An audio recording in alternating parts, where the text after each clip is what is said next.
So welcome into Refining Reality, where we talk about energy from consumption, demand side of the market, back to the source of supply. So it's an inverted way of looking at the market, and it is the market beyond the market.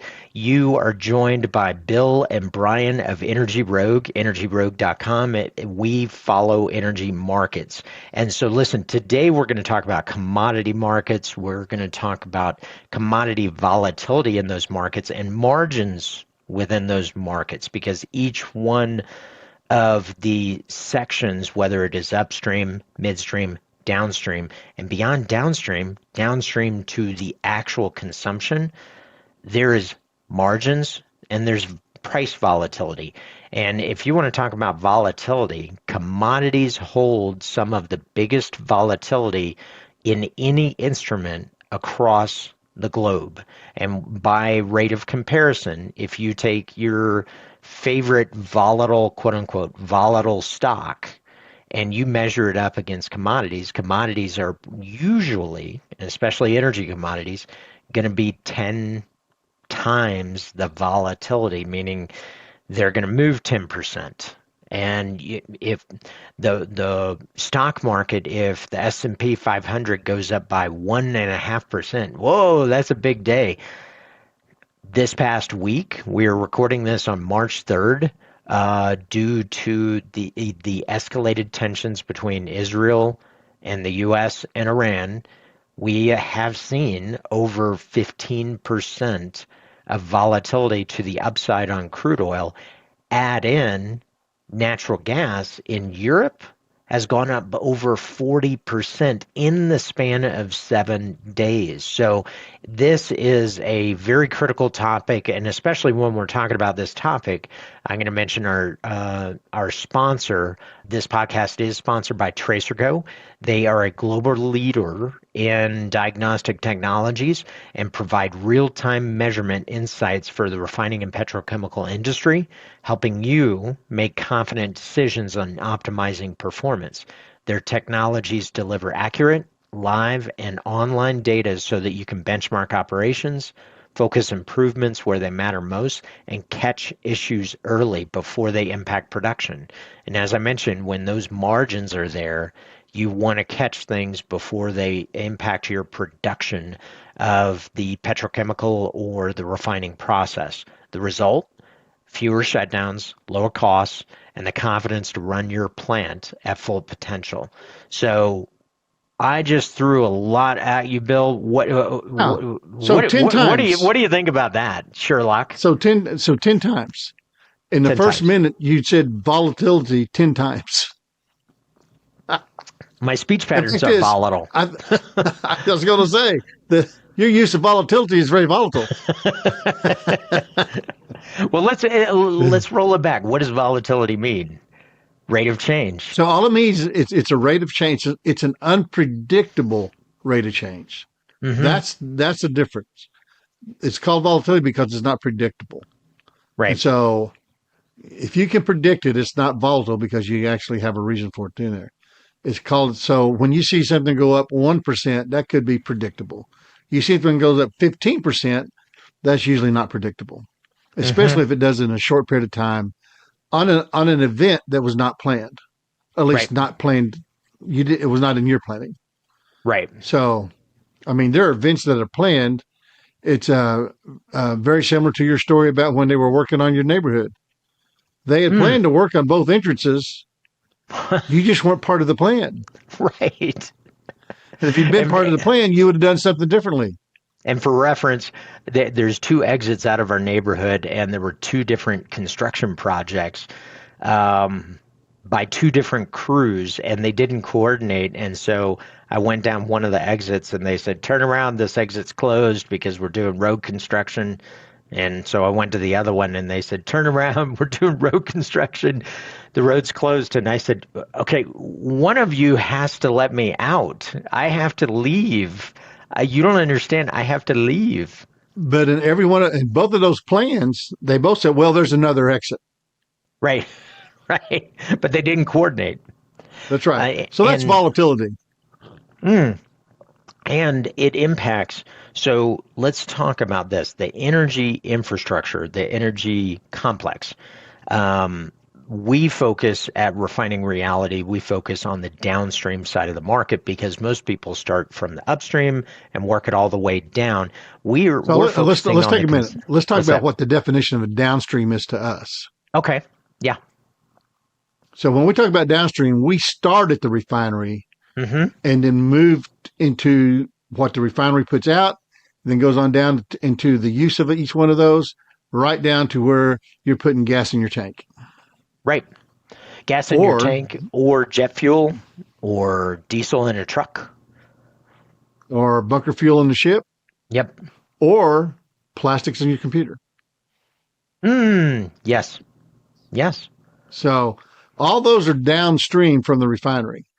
And so what we try to do here is talk about what makes how that's impacted and how the refinery can actually choose how much they make of certain things, how much the crude oil determines the physical characteristics of the crude oil determines what can come out of that and what each one of those things are used for. So when you say, okay, the refinery, good example today, the refinery in Saudi Arabia is shut down. It's not just the oil. It's the bunker fuel, the diesel, the jet fuel, the gasoline, everything else that refinery was creating. Once they run out of their inventory, then those became scarce, specifically in that region. Mm-hmm. So probably for the first time in a long time, you can actually see gasoline prices be high in Saudi Arabia. Right. Which is which is crazy. And what we're talking about again, we're recording this on March 3rd, so there's been recent military action from Israel and the United States in Iran, and Iran has counterstruck. Is that even a word? Counterstruck? Because they call them counter strikes. Yeah, yeah. But is it counterstruck? It's kind of like our gas. What's the past tense of gas flow? Flew, flown, flowed. Gas fluided. Yeah. So anyway, but back on topic. There's a lot of escalation of military tension and drone attacks. Multiple countries have been impacted by this, and needless to say, this not only impacts the oil market, it also impacts food markets, water markets for the Middle East because this can very quickly descend into a humanitarian crisis. But what it does on the energy markets is it escalates, and we were just looking at it from a refining product spread. The refining products, the margins that refiners make expanded by 25% in the span of 2 weeks. Natural gas markets in Europe and in Japan and Korea went up by 40%. So this has a consumption side effect. As a matter of fact, any time that you look at it, there's leading indicators and lagging indicators. Like immediate impact is filling up your car at the filling station. And booking a flight. I looked at it. I was looking at a flight last week, and we're not in this 2 week window or anything like that. And it's already gone up 20%. So the flight went up 20% as a result. It doesn't And say and and why. It doesn't say why, but it's reasoned. It's reasoned to believe. Yeah, it's because of jet fuel costs, right? and what's interesting when it goes up in the U.S., even though we're not having any of those problems, most of our oil does not come from the Middle East.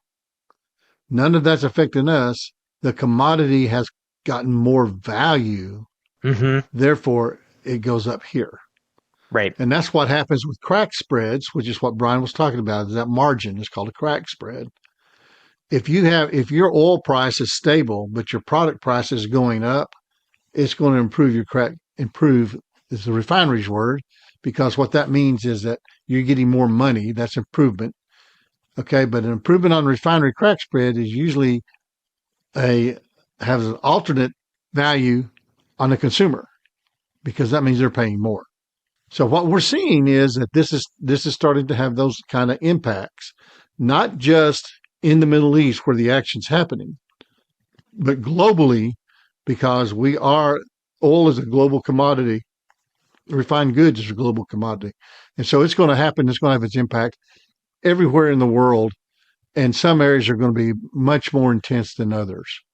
And so that's what we're talking about. So that's why it's important. Realizing that all these prices, what we're seeing when you say the price of oil is this or the price of oil is that, is usually determined by Brent or WTI, which is an exchange traded contract. So it's a futures contract. And a lot of the physical pricing are based on the exchange traded price. What is a futures contract?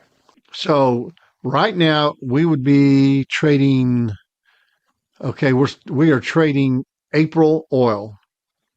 So on the March current 3rd, crude oil contract, we're trading April. right? So what you're seeing is April's price on WTI on Brent. Okay. That changes sometime around the 18th through the 20th when the contract will roll over to the next month. So the 1st of March, we're trading April. The end of March, we're trading May. So that's why it's called a futures contract. And so we are pricing oil today physically on not March prices, but April's prices. At the end of March, those physical prices will be based on May's prices. So it's very important that you understand the price structure that you're buying oil or selling oil under. Mm-hmm. So what that means is that the goods coming out of the refinery are also being priced based on those months. And so that's what a futures contract. So your gasoline right now being produced today at the refinery is priced on a April contract and possibly a May contract, depending. I don't know when the gasoline contracts are, Bob. I don't know when it rolls over. What's amazing to think about is on the physical flow, the gasoline that you put in your vehicle today was probably produced 3 months ago. Oh, yeah. Yeah. So because it travels from there through midstream, through the refining, and there's lags in that timing. And so by the time you actually get to the pump, it's probably 3 months after it's been truly produced. So let's talk about the longer impact that you start off with.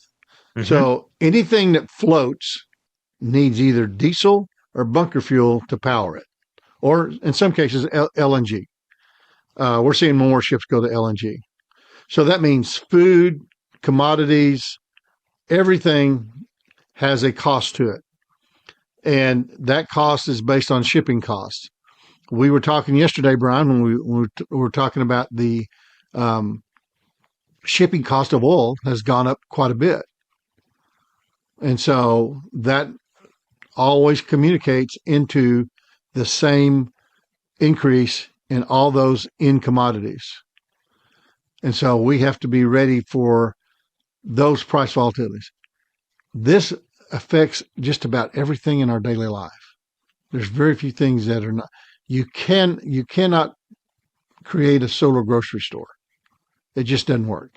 So all those commodities are traded in the future. They're all based on oil. As the price of oil, even it's like when you take a vacation. If you're driving vacation, you go from state to state to state. The price of gas is different in each state. Each one of those are going to go up exponentially. Here's the real problem. Some of those additional charges in each state are percentage based, not physical based. So as the base price goes up, the percentage gets bigger. Right. So well, it's the same way with most of the commodities. And this is why we're talking about downstream, is knowing what the impact really is. And to bring a practical example, part of the reason that we talk about this is when you discuss price, when you discuss margins, somebody will ask our company, Energy Rogue, if you follow energy markets or need to follow energy markets, energyrogue.com. We've got a service that provides you everything you want to know about the energy markets. So it is going to give you institutional level insight into the commodity price movements of the market. So when we're asked about the market, people will ask about a price and they'll say, well, what is the price of crude oil? And Bill and myself respond the same way. Where is the crude oil and what type of crude oil? Because those are two very different things. If you have a WTI futures price at, say, $70, the delta between a high and a low of, well, what is the price of this physical barrel, depending on where it is and what type of crude it is, because they come in different types, can oscillate anywhere from, and I'm not exaggerating, anywhere from $20 to over $120, using $70 as quote unquote average, because dislocations in location, as well as the value, and as well as where it is, makes a huge impact. And getting back to the gasoline example makes a good example of that. For example, you could look at it this way. If you're renting a house in Texas or Louisiana, it is going to cost you a fraction of what it would be in New York City if you rented a house in New York City. So you can think about it as, well, that makes sense because there's a large population in New York and you may have access to different things. There's different qualities and different aspects there. But when we're talking about the commodity side and the midstream side, and specifically on the downstream side, this is where Tracerco has products that evaluate product flow and identify problems before they impact production so that you can reconcile and fix them. Because if you are a refinery, let's just take a refinery, we're talking petrochemicals as well, but if you're at a refinery and you're making $30 a barrel on 10,000 barrels a day, which is a quote unquote very small refinery. That is a small refinery in the grand scheme. So I'm taking a small example, and your profit, your margin is $30. So you're talking $300,000 a day. But very high cost. But if your spread is $30, that's $300,000 a day. If that Hmm. spread goes to $20, that means you lost $100,000 a day Hmm. just on the volatility of a price. Right. And case in point, a week ago it was closer to $200,000 a day. This is where Right. volatility of the market. There are different tools and angles in the business. Energy Rogue, we focus on the commodity price movements so that we isolate supply, demand, fundamentals of the market, the raw supply and demand matrix of the economics of the market alongside the technical side. And Bill touched on this earlier. When we're talking about the futures contracts, most of the prices are hinged against those futures contracts, but how much on a percentage basis, roughly, is the futures contracts, which set all the physical prices, how much of those are truly physical players and how much are financial players? Oh, very few are physical players. And here's an idea is that when you talk about the difference between physical and financial, financial has no infrastructure restrictions. It can trade as many barrels as it wants to because it doesn't have to move it. If And so there's a buyer and a seller, they can that's right. trade. It trades. It does not. And so what that means is on the financial market, 10 times or maybe closer to 100 times the amount of physical barrels there are trade on the financial markets. Hmm. And it's traded by people who do not own any physical barrels. Right. Right. So when you start to think about the absurdity of that,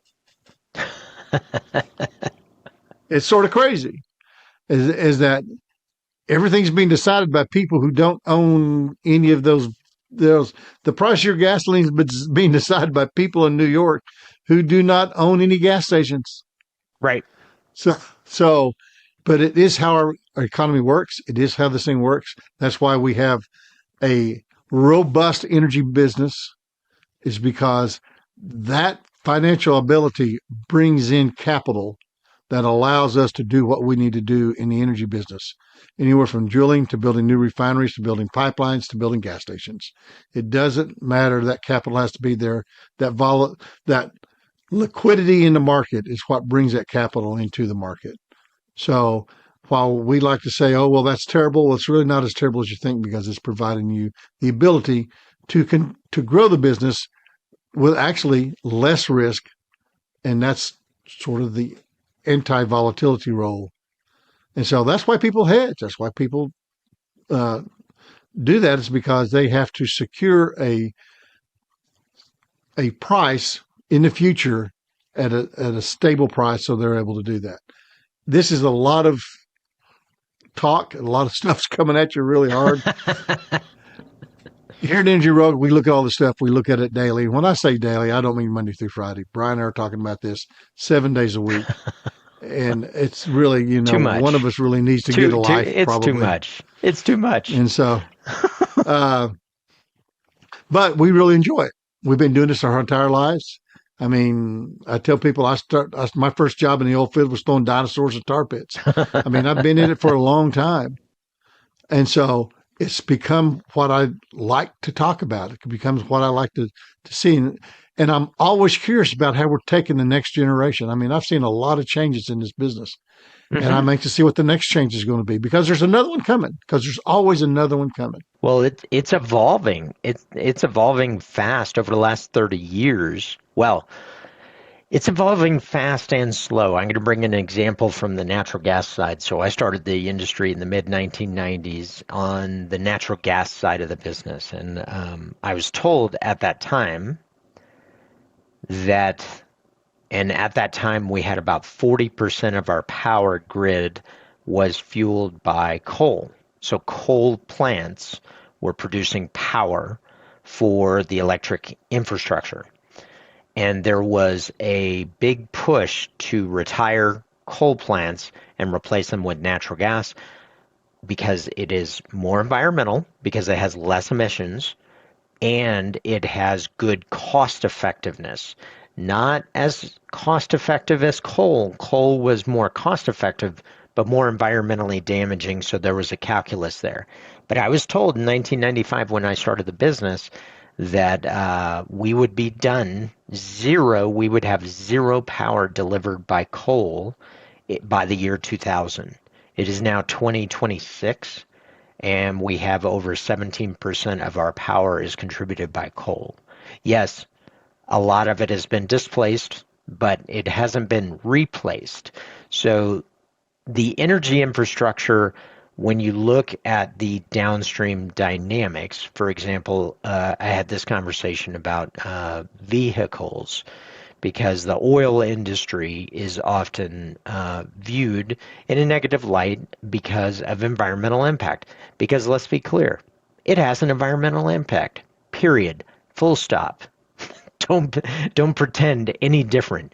Now, the trade-off is, well, without that, we may not have as many vehicles. Theoretically, we could convert to EVs, but there's a real infrastructure problem on the power side that we do not have the power to do that, or the battery infrastructure to do that. So that means that 80% of our driving, that may be too much. 70% of our driving would go away, meaning you just don't drive anymore. 70% of the mileage that you drive, you just don't drive anymore. And probably 50% of our flights go away. So you're not going to travel anymore. And now it changes the worldview, and it's like, well, maybe that doesn't get there. So we have to look at the evolution of new technologies like renewables, like batteries.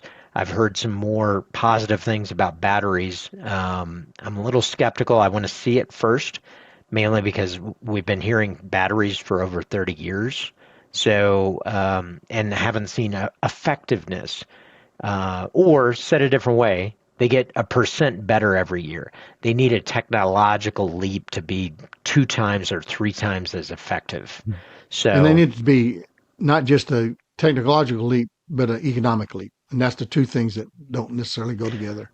But essentially, if you're listening to this, you're obviously inside the energy infrastructure, whether it's on the petrochemical side, the refining side. Right. And if you need a resource to follow the energy markets, energyrogue.com provides resources that can help you understand not just where commodity prices are, but where they're going into the future, what the potential path is.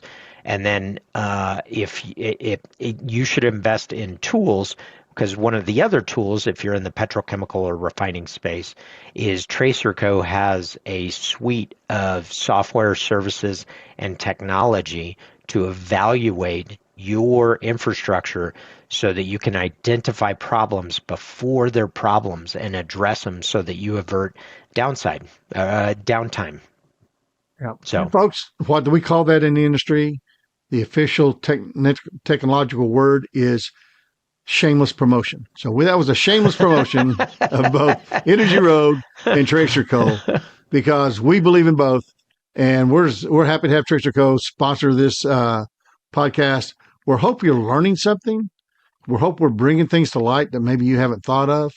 And when you see this on podcast, if you will react and let us know, that would be awesome because that way we can make this a better podcast every time we put it out.